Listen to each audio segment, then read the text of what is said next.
Praise the lord. నీ ప్రాకారములలో నెమ్మది కలుగునుగాక, నీ నగరులలో క్షేమముండునుగాక. కీర్తనలు 122 చరణం.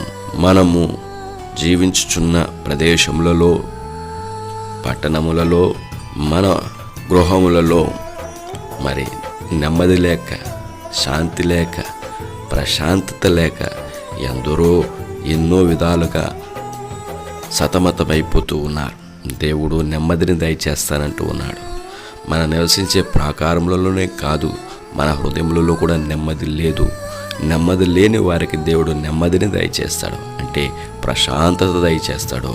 అనుకున్న వాటికి ప్రతిఫలాలు దేవుడు ఇస్తాడు, దీవిస్తాడు. దేవుణ్ణి నమ్మితే దేవుడు వీటన్నిటినీ తప్పక తీర్చక మానడు. దేవుణ్ణి నమ్ముదాం, పొందుకుందాం.